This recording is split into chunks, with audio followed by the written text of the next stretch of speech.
Nathan Costa, de 23 anos, é o primeiro homem trans do Rio Grande do Norte por ter se reconhecido aos 7 anos de idade. A partir dos 15, iniciou sua transição e hoje é militante e ativista na ONG A Transparência RN e Rede Trans Brasil, realizando palestras nas escolas e universidades do Rio Grande do Norte e lutando pelos direitos da comunidade transexual.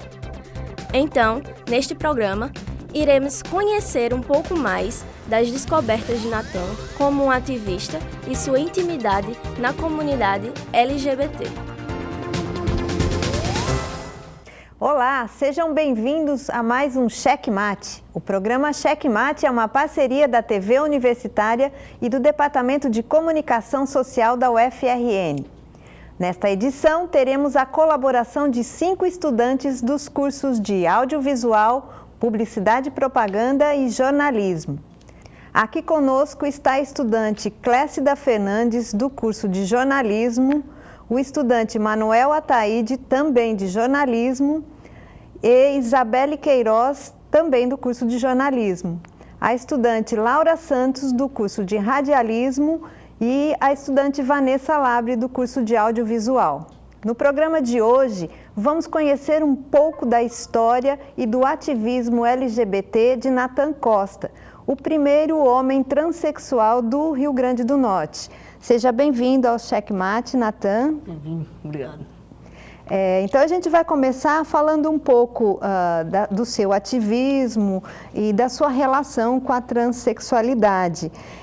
Nathan, quando você começou a sentir-se diferente das outras meninas e como reagiu, né, ao perceber esse fato? Então, eu me identifiquei enquanto homem trans quando eu tinha 7 anos de idade. E aí comecei a perceber, até mesmo em brincadeiras com amigos daquela época, né, de infância, o quanto eu sempre ia mais pro lado dos meninos e nunca pro lado das meninas. Tanto que sempre quem chegava mais perto de mim sempre era mais os meninos. E aí eu fui percebendo coisas aqui, coisas ali. Comecei a entrar em um conflito tanto interno quanto externo. Uma confusão, né? Porque você vive numa sociedade onde... E com 7 anos de idade, com 7 anos de idade também, eu era criança. Naquela época não existia tanta profundidade sobre o assunto, o que era ser uma pessoa transexual. E aí eu sempre fui muito curioso, sempre comecei a pesquisar sobre diversas coisas, sobre isso, até mesmo encontrando algum ponto que eu me identificasse. E aí eu encontrei um blog de um homem trans polonês, onde ele escrevia como tinha se identificado, e foi exatamente assim que eu descobri a minha transexualidade. É interessante. Nathan, eu queria também, antes de passar para os estudantes, que você explicasse para o nosso telespectador, né, o que vem a ser o primeiro homem transexual do Rio Grande do Norte, né? Explicar essa nomenclatura, que existem várias confusões, né? Sim, o homem trans é quando ele nasce no sexo feminino e ao decorrer do tempo ele se identifica com o sexo masculino, né, do gênero masculino, e passa a adquirir características masculinas, por exemplo, o uso da hormonioterapia, né, o uso de outros atributos também, para a gente ficar bem mais relacionado ao mais padrão cis, né, o cis masculino. E aí, com um certo tempo, você pode adquirir outros tipos de cirurgias, né, que é redesignação de sexo. Não é opcional, certo? Todo mundo pensa que para você ser trans, você precisa fazer alguma cirurgia de readequação, mas não, é um mito. E basta apenas você se identificar enquanto pessoa, enquanto indivíduo na sociedade. Tá, ok. Agora vamos para a primeira pergunta dos nossos estudantes com a Clécida Fernandes, do curso de Jornalismo. Oi, Nathan, tudo bem? Com quantos anos você se assumiu perante a sua família e como foi que eles reagiram a essa novidade? Então, com 7 anos eu tinha uma avó com epilepsia e aí eu uma vez escutei uma palavra do meu tio falando que, na verdade, uma frase que existia, que as pessoas com epilepsia não têm poder sobre o corpo. E aí foi que eu vim entender também mais uma característica de uma pessoa trans. Nós, pessoas trans, não temos poder sobre o nosso corpo. E com o tempo eu fui também em questão de cabelo, eu sempre quis cortar, e aí eu sou deficiente auditivo também. E eu precisei fazer uma cirurgia com 9 anos. E aí foi o meu primeiro passo da transexualidade, foi aos 9 anos, que foi o corte de cabelo. E aí, quando eu cortei, surgiu, sim, outros conflitos. E foi bem complicado, porque a minha família são de militares e religiosos também, aqueles religiosos de pé roxo, né, como dizem. E foi muito difícil para mim. Para minha mãe, principalmente porque ela é educadora, ela não entendia. E o maior medo dela era a sociedade. Mas foi um baque, de fato, porque você carrega durante 9 meses um bebê, que é do sexo feminino, e com 7 anos se identifica enquanto homem. Foi um choque, né? Não é nada fácil. Naquela época não existia nada sobre transexualidade. E com o tempo precisei manobrar, ter paciência, conversar bem mais com ela, mas foi muito difícil. Certo. Agora o estudante Manuel Ataíde, do curso de jornalismo, faz a próxima pergunta. Natan, e falando um pouco da sua vida acadêmica, você enquanto estudante, quando se identificou enquanto trans, como você avalia que foi a conduta de professores e de outros colegas de turma? Então, como eu morava na Zona Norte na época, enquanto eu me identifiquei, foi muito difícil, porque sempre foi escola de bairro. Então, as escolas de bairro não entendiam muito sobre a questão do nome social, principalmente sobre a questão do uso do banheiro. Eu sempre usava o banheiro feminino, porque eu realmente precisava. Muitas vezes eu precisava segurar para não ir, para não passar constrangimento. Até que eu fui para outras escolas, e as escolas também sempre foi essa problemática, né? Nunca foi fácil. E aí eu precisei me empoderar para reivindicar os meus direitos. Então, acho que com uns 11, 12 anos, mais ou menos, quando eu tinha realmente propriedade para discutir sobre os meus direitos, foi que eu vim ter um pouco de paz, digamos assim.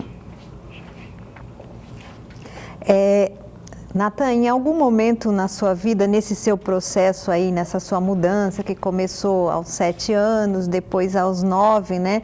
Em algum momento você se sentiu desmotivado, desencorajado, né? Como que foi que você se aceitou internamente? Então, é um processo muito difícil, né? Até mesmo porque eu pensei que eu era o errado da história. E aí, quando a gente vive em uma sociedade onde ela é muito preconceituosa e muito religiosa também, muitas vezes eu dormia chorando, eu comecei a me mutilar. Foi a única saída assim, que eu encontrei. Mutilava braços, mutilava coxa, mutilava perna, porque é um processo difícil. E o pior de tudo é quando quem você mais ama te olha torto, né? E surgem várias dúvidas também, até mesmo minha, né? Em como é que eu vou reagir para uma sociedade, como é que eu vou aguentar o peso todo.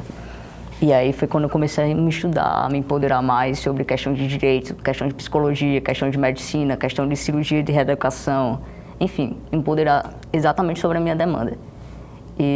Mas mesmo assim, até hoje mesmo, eu me vejo em conflito, porque é muito fácil a gente estar aqui, estar conversando sobre isso, mas lá fora a realidade é outra. É uma realidade que, infelizmente, nós vivemos em um Brasil, onde é o país que mais mata pessoas travestis e transexuais no mundo, né? E depois da morte da Dandara para cá, várias violações de direitos humanos, de pessoas LGBTs e pessoas travestis e transexuais estão sendo violadas. Então, assim, será que eu vou ser o próximo? Então, é bem complicado também essa questão. Então, fica claro que você tem uma luta, né? Uma causa que precisa ser posta adiante, né? Apesar que a gente está aqui conversando, já é um avanço, né? Dentro de um programa de televisão, mas a gente sabe que vocês ainda têm um longo caminho a percorrer. Vamos para mais uma pergunta dos estudantes. Agora é a vez da Isabelle Queiroz, do curso de jornalismo. Oi, Natan, tudo bem? Você poderia nos explicar um pouco sobre a transição hormonal? Você ainda fez na infância. Como foi esse processo para você?